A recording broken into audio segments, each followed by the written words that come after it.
우리에게 자유의지란 없는 것인가? 안녕하세요. 플레이야입니다.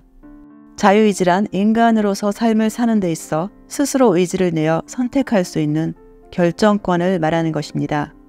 자유의지에 반하는 상대적인 개념으로는 운명론 혹은 숙명론과 결정론이 있습니다.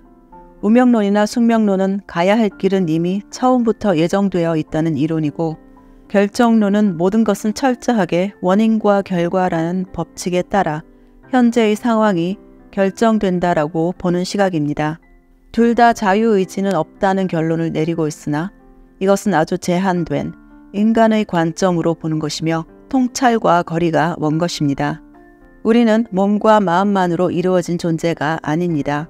우리에겐 영혼이라는 보다 본질적인 의식이 있습니다. 육체라는 의식에 집중하기 이전, 즉 태어나기 전에 우리 모두는 영혼으로서 삶에 대해서 어떤 테마를 연구해 볼 것인지 선택을 하게 됩니다. 그 선택은 영혼으로서 가지는 자유의지에 의해 일어나게 되는 것입니다. 그 후 육체적 의식으로 집중하게 되면서, 다시 말해 태어난 후로 내가 영혼의 차원에서 스스로 내린 결정을 모두 잊게 됩니다. 그렇지 않다면 제대로 물질계를 경험할 수 없다는 것을 잘 아는 나이기에 이 망각 역시 자유의지로 인해 스스로 선택해서 일어나게 되는 것입니다. 이렇게 선택된 테마는 현재 제한되고 망각한 육체적 의식인 나에게는 피할 수 없는 운명 또는 숙명으로 여겨지는 것입니다. 그렇다면 육체적 의식에게는 자유의지가 없는 것일까요? 이 또한 그렇지 않다고 말할 수 있습니다. 경험하는 태도와 방법은 자유이며 이것은 지금 내가 정하는 것이기 때문입니다. 이것을 학교에서 열리는 글짓기 대회에 비교를 해볼까요? 교실마다 각각 다른 글의 주제가 있고 우리는 어떤 글을 쓰고 싶은지 자유롭게 자신의 마음에 드는 테마를 결정하여 해당 교실에 입장할 수 있다고 가정을 해봅니다. 그러나 교실에 한번 입장을 하게 되면 그 테마를 바꿀 수 없고 반드시 그 테마를 제목으로 글을 써야 합니다. 하지만 어떤 식으로 그 글을 쓸지는 나의 자유입니다. 산문이든 시든 소설이든 어떠한 형식도 자유롭게 정할 수 있지만 그 테마에 맞춰 글을 쓰기만 하면 되는 것입니다. 우리의 인생 테마도 마찬가지입니다.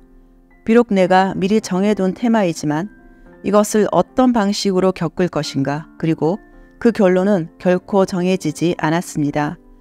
삶의 주제를 정할 때 촘촘하고 디테일하게 정하는 것이 아니라 일반적인 맥락에서 상당히 느슨한 상태에서 결정하게 됩니다. 글짓기를 해야 하는 것이 운명이라면 어떤 글을 쓰느냐 하는 것은 자유의지에 해당한다는 것입니다. 어느 동굴을 반드시 지나가야 하는 것이 숙명이라면 여기서 노래를 부르며 갈지, 뛰면서 갈지, 잠을 자고 나갈지 등등은 나의 자유의지라는 것이죠. 물론 신의 구조인 평행현실에는 이미 모든 것이 창조되어 있습니다. 그러나 평행현실의 경우의 수는 무한히 있습니다. 평행현실은 신의 구조를 말하는 것일 뿐 한계, 한정과는 아무 상관이 없습니다. 내가 경험할 수 있는 평행현실도 마찬가지입니다. 누군가와 바둑을 둔다 할 때 어떤 경로로, 어떤 형태로 두게 될지 그 경우의 수는 계산조차 불가능할 정도로 무한대입니다. 스스로 선택한 테마를 대하는 방법까지 전부 정해져 있다면 그 수많은 평행현실이 따로 존재할 이유가 없을 것입니다. 모든 것을 하나의 길로만 정하기엔 신은 너무도 웅대하고 큰 존재입니다. 자신을 경험하기 위해 신은 수많은 버전의 평행현실들이 반드시 필요합니다. 각본대로 연기하는 배우에게 자유의지가 없다 말하지 않는 이유는 관객들은 그 무대가 생기기까지의 과정과 감독, 배우들의 역할, 즉 연극이 무엇인지에 대해 이해를 하고 있기 때문입니다. 우리에겐 정해진 각본조차 없습니다. 육체적 의식만을 나로 보는 분리적인 관점에서 벗어나 보다 시각을 넓히게 되면 우리의 자유의지로 선택한 인생 테마를 전환된 의식으로 탐구하고 있다는 걸 이해하게 됩니다.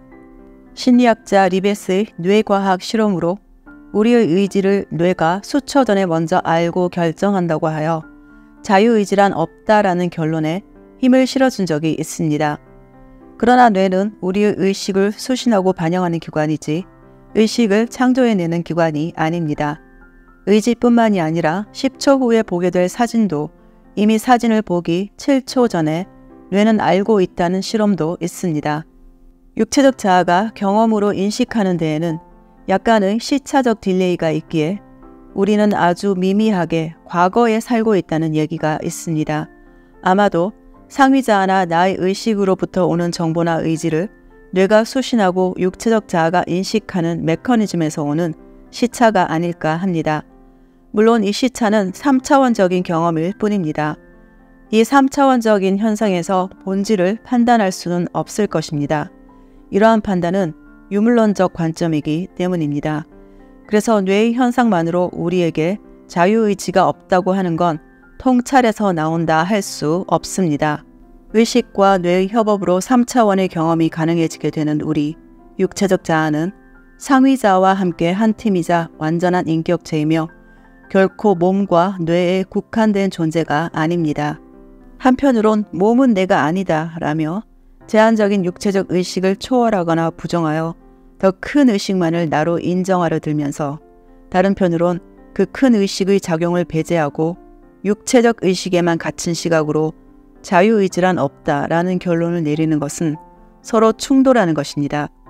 둘 다 분리라는 관념에 의한 것이며 현상에 가려 실제를 보지 못하고 있는 것입니다. 인간적인 나와 신성의 나는 같은 존재의 다른 표현, 다른 관점, 다른 시각일 뿐 온전히 하나입니다.